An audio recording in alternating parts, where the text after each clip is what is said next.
અત્યારે જે રીતે ગુજરાતમાં પવન ફૂંકાઈ રહ્યા છે તે પૂર્વ દિશાના પવન ફૂંકાઈ રહ્યા છે અને ઠંડા અને સૂકા પવનો ફૂંકાવાના કારણે વહેલી સવારે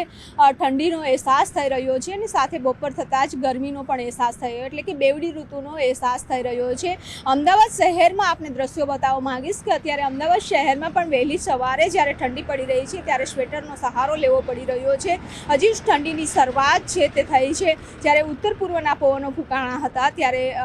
તાપમાન જે 10 ડિગ્રી ઉપર પહોંચી ગયું, 10 ડિગ્રીથી નીચે પહોંચી ગયું હતું, પરંતુ જે રીતે અત્યારે પવનની દિશા બદલાઈ ગઈ છે ત્યારે ફરી 10 ડિગ્રીથી 1 ડિગ્રી ઉપર આવીને 11 ડિગ્રી સુધી તાપમાન છે તે નોંધાઈ રહ્યું છે। અલગ અલગ સિટીમાં અલગ અલગ પ્રકારે તાપમાન છે તે નોંધાઈ રહ્યું છે। જ્યારે હવામાન વિભાગ દ્વારા આગાહી કરવામાં આવી છે કે આગામી 24 કલાક છે તાપમાન યથાવત રહેશે અને 24 કલાક બાદ આગામી 3 થી 4 દિવસ છે તાપમાન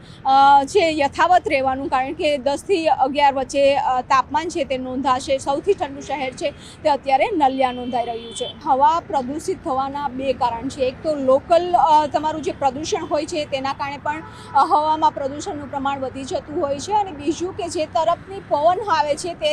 શહેરોનું જો વાતાવરણ પ્રદૂષિત હોય તો પણ વાતાવરણ પ્રદૂષિત થઈ શકે છે। અત્યારે જે રીતે આપણે વાત કરીએ અમદાવાદ શહેરની, તો અમદાવાદ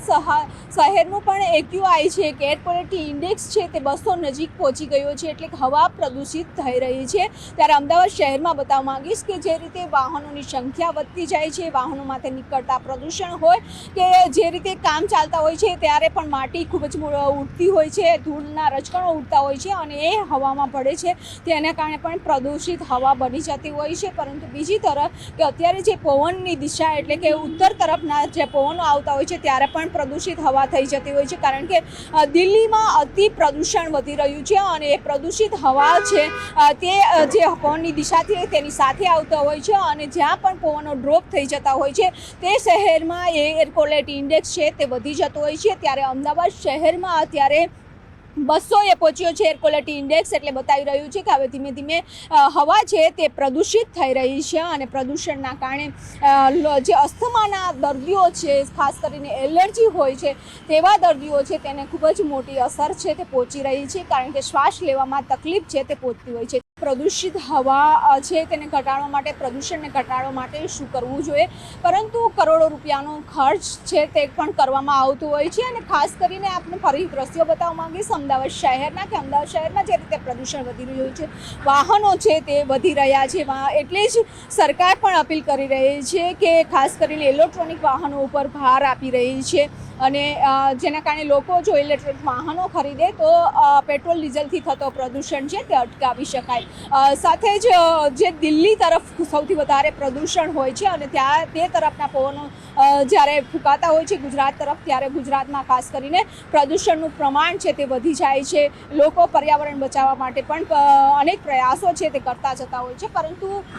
જે રીતે પ્રદૂષિત હવા બની રહી છે તેના અનેક કારણો છે અને એ કારણે પ્રદૂષિત હવામાં ઘટાડો કરવો પણ એક સરકાર માટે પણ ચેલેન્જ બની જાય છે, લોકો માટે પણ એક ચેલેન્જ બની ગયું છે કે જો પવનની ગતિ વધારે હોય છે તો એ પ્રદૂષિત હવા જલ્દીથી પસાર થઈ જાય છે, પરંતુ જો ડ્રોપ થઈ જતી હોય છે જે જગ્યા ઉપર, ત્યાં એ શહેરનું પ્રદૂષણ છે તે એકાએક વધી જતું હોય છે અને લોકોના સ્વાસ્થ્ય ઉપર પણ ખૂબ જ મોટી અસર છે તે પહોંચાડતું હોય છે।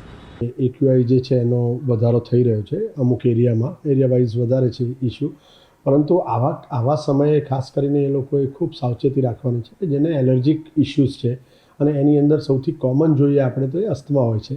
અને બીજા લોકો જે કહીએ કે જેને આઈ ડ્રાય રહેતી હોય એવા લોકોને પણ એની અસર થતી હોય, એટલે આઈની ડ્રાયનેસ વધારે થાય અથવા એલર્જીક એમ કહેવાય ને કે બ્લેફરાઇટિસ એટલે આઈ રિલેટેડ રોગ થઈ શકે। એ જ રીતે શ્વાસ રિલેટેડ જોઈએ તો અસ્થમા અને ઘણીવાર એનાથી બ્રોન્કાઇટિસ પણ થઈ શકે, એટલે આવા દરેક લોકોએ સાવચેતી રાખવાનો સમય છે અત્યારે। અને સાવચેતીના ભાગરૂપે આપણે કહીશું તો જ્યારે એમને એવા એરિયામાં કે જે તે એરિયામાં જ્યાં હાઈ પ્રદૂષણ છે ત્યાં જાય ત્યારે ડેફિનેટલી માસ્ક પહેરે, એવી જો ધ્યાન રાખે તો એમને પેલા અસ્થમાના એટેક ન આવે। અને જે લોકો અસ્થમેટિક છે એ લોકો પોતે પણ જાણતા હશે કે એમને કેવી રીતે એમને અસ્થમાનો એટેક આવે છે, એટલે જરૂરી દવાઓ કન્સલ્ટ કરીને એ લોકો એમની પાસે પણ રાખતા જ હોય છે। જનરલી એ લોકોના જે ઇન્હેલર છે કે પંપ છે તો એની વ્યવસ્થા રાખવી પાસે, જેથી કરીને સ્ટેટસ અસ્થમેટિકસ એવું કહીએ કે એક પ્રકારનું છે કે જેની અંદર અસ્થમા વધારે લાંબો સમય સુધી ચાલે અને એને દાખલ થવું પડે અથવા હોસ્પિટલાઇઝ થવું પડે. એવી પરિસ્થિતિનું નિર્માણ ન થાય એનું ખાસ ધ્યાન રાખી અને શરૂઆતના ફેઝમાં જ એને કંટ્રોલ કરી લેવું જોઈએ. અને બીજી જ વસ્તુ કે prevention is always better than cure. આ બધા જે એરિયાઝ છે ત્યાં જતાં પહેલાં ધ્યાન રાખવું અને જાઓ તો માસ્ક પહેરીને જવું.